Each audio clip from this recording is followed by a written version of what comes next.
மக்கள் அனைவருக்கும் வணக்கம். நான் உங்கள் கார்த்திக். நீங்கள் பார்த்திருப்பது கேஆர் இன்சைட்ஸ். இன்றைக்கி நம்ம பார்க்க போகிறது நாம் தமிழ் கட்சியோட சமீபத்திய செயல்பாடுகள், முக்கியமான அறிவிப்புகள் எல்லாமே நம்ம பார்க்க போகிறோம்.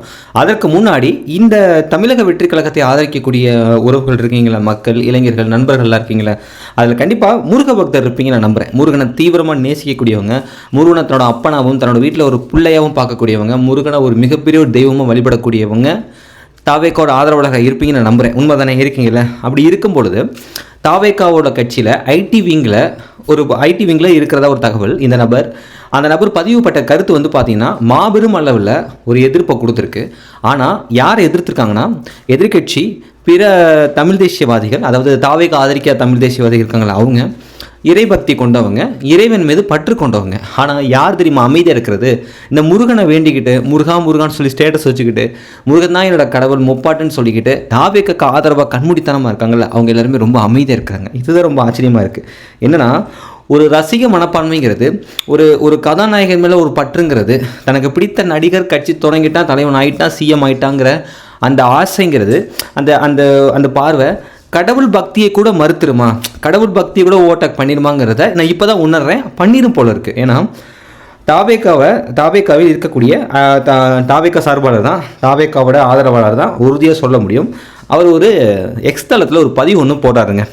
முருக பக்தர் நீங்கள் கேட்டுக்கங்க, ஓட்டு போட்டவங்க முருக பக்தராக இருக்கக்கூடியவங்க, முருகனை தெய்வ கடவுளாக வணங்கக்கூடியவங்க, முருகனை முப்பாட்டனை வணங்கக்கூடியவங்க, முருகனை தமிழ் முன்னோட வணங்கக்கூடியவங்க, முருகனை முழுமையை நேசிக்கக்கூடியவங்க, அவங்க எல்லாருமே டிவிக்கு ஓட்டு போட்டிருந்தீங்கன்னு வச்சுக்கோங்களேன், டிவிக்கு ஆதரவாக இருந்தீங்கன்னு வச்சுக்கோங்களேன், உங்களுக்கு தான் இந்த வீடியோ. என்ன தெரியுமா, அதை அவன் போடுறான்.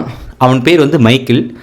எக்ஸ் தளத்தில் ஒரு பதிவு: வேலுண்டு எந்த பயனும் இல்லை, மயில் உண்டு கறிக்கு பயனில்லை.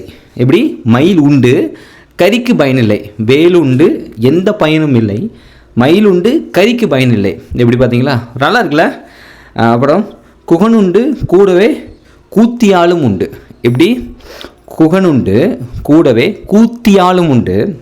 அத்தியாயம் 1 13-14. முருகன் ஒரு கெட்ட வார்த்தை.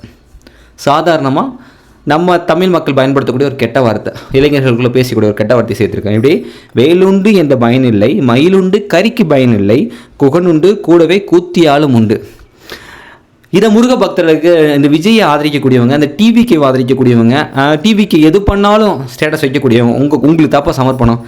இதோட நிப்பாட்டில் அடுத்த ஒரு ட்விட்டு: முருகரையே போடா டேஸ் தான் டீல் பண்ணுறாங்க. இதில் சீமான் அந்த கெட்டப்பில் வந்தால் என்னென்ன கெட்ட வார்த்தையெல்லாம் வருமோ தெரியாது. சேயோங்கிற சிவகார்த்திகேயன் நடிக்கக்கூடிய படத்தில் சீமானவர்கள் நடிப்பதாகவும் அவர் முருகனோட வேடத்தில் வர்றதாகவும் ஒரு சமூக வலைதளங்களில் ஒரு தகவல் பரவிட்டு இருந்தது.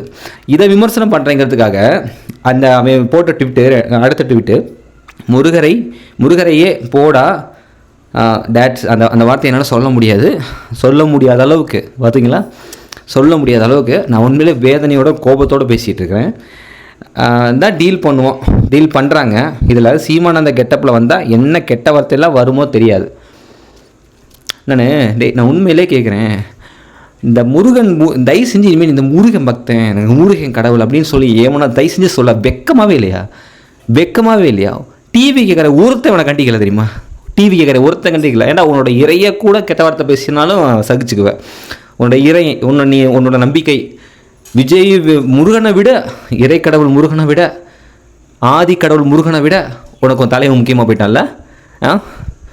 சத்தியமாக சொல்கிறேன், கேவலத்தின் கேவலம். உண்மையிலேயே நீ ஒரு முருக பக்தனாக இருந்தீங்கன்னா, உண்மையிலேயே நீ முருகன் நேசிக்கூடியவன் இருந்தீங்கன்னா, முருகனை உன் வீட்டில் ஒருத்தனை நினைக்கிறேன் இருந்தீங்கன்னா, நீ இதுக்கெல்லாம் குதிச்சிருப்ப, இதுக்கெல்லாம் எதிர்ப்பு கொடுத்துருப்ப. ஆனால் இவன் மேலே கைது நடவடிக்கை எடுக்கவே இல்லை. நாம் தமிழ் கட்சி வழக்கு போட்டாங்க.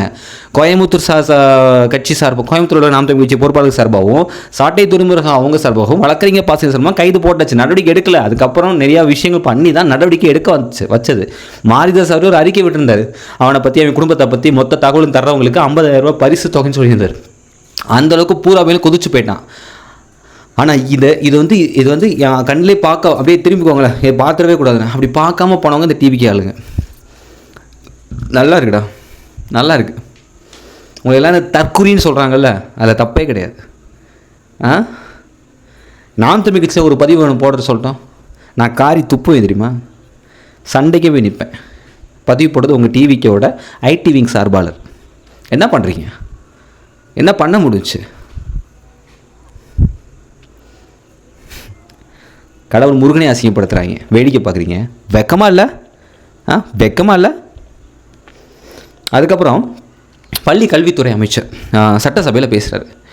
என்னென்னு பார்த்தீங்கன்னா, ஹிந்துஸ்தான் கல்லூரியில் வந்து பார்த்திங்கன்னா போதை பழக்கம் இருக்குது அப்படிங்கிற தகவலை வந்து ஒரு இளைஞன் போலீஸ்கிட்ட போய் சொல்கிறான். போலீஸ் வந்து அந்த தகவலை மறைமுகம் வச்சுக்காமல் அதை வெளிப்படுத்துகிறாங்களா என்னன்னு தெரியல, அப்படி தான் சொல்லப்படுது செய்திகள். அவங்க அப்பா அம்மாவே இப்படி தான் சொன்னாங்க, நாம் சொல்லலை. பாதிக்கப்பட்ட தன் மகனை இழந்த தாய் தந்தையரே பேட்டி கொடுத்தப்ப இந்த மாதிரி சொன்னாங்க. அதில் அவனை வந்து அவனுக்கு தெரிஞ்சுக்கிட்டு, இவன் தான் போய் கம்ப்ளைண்ட் பண்ண தெரிஞ்சுக்கிட்டு உள்ள எங்கே கூப்பிட்டு மைதானத்தில் கூப்பிட்டு அடின்னு அடித்து கொண்டிருக்காங்க. எது போதைப் பொருள் பயன்படுத்துறது கம்ப்ளைண்ட் பண்ணதுக்கு நீ எப்படா கம்ப்ளைண்ட் பண்ணலான்னு சொல்லி அடிச்சிருக்காங்க. இதை வந்து கல்வித்துறை அமைச்சர் சட்டசபையில் என்ன தெரியுமா சொல்லியிருக்காரு? உண்மையிலே சொல்கிறேன், ரொம்ப அவமானமாக இருந்துச்சு. ஆனால் ராஜ்மோகன் மேலே அவ்வளோ மரியாதை இருக்குது எனக்கு. ஆனால் அவர் உள்கோஷ்டி மோதல் அப்படிங்கிறார். ஆனால் அவங்க தாய் தந்தையே தனியாக தான் கூட்டிகிட்டு போனாங்க. ஆனால் அவர் சட்டசபையிலங்க ஒரு அமைச்சர் உள்கோஷ்டி மோதல்ங்கிறாரு. பாதிக்கப்பட்டு தன்னோட மகனை இழந்த தாய் தந்தை சொல்கிறாங்க. எது உண்மை? அப்பனா அமைச்சர் சொல்கிறது உண்மையா? அது தன்னோட மகனை இழந்த தாய் தந்தை சொன்னது உண்மையா? அதுக்கு சீமான் அவர்கள் அறிக்கை விட்டுருக்காரு.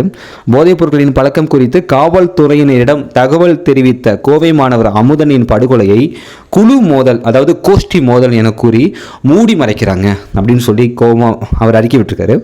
தம்பி அமுதனின் படுகொலையில் நீதி விசாரணை செய்யப்பட்டு தொடர்புடைய கொலையாளிகள் யாவரும் கைது செய்யப்பட வேண்டும் எனவும் பாதிக்கப்பட்ட குடும்பத்தாருக்கு 25 லட்சம் ரூபாய் துயர் துடைப்புத் தொகை வழங்கப்பட வேண்டும் எனவும் நாம் தமிழ் கட்சி சார்பாக தாவேக அரசை வலியுறுத்துகிறேன். செந்தமிழ் சீமான் தலைமை ஒருங்கிணைப்பாளர். இப்போ கூட சமீபத்தில் கரூரில் வந்து கொடுக்கப்பட்ட வேலையை வந்து நீக்கம் பண்ணிட்டாங்க, அதுக்கு வந்து தடை விதிச்சுட்டாங்க. அதுக்கு காரணமே நாம் தமிழ் கட்சி வழக்கறிஞர் தான் அப்படின்னு சொல்லி எல்லா தாவேக்காரங்க கொதிச்சாங்க. அப்போ என்ன தெரியுமா சொன்னாங்க?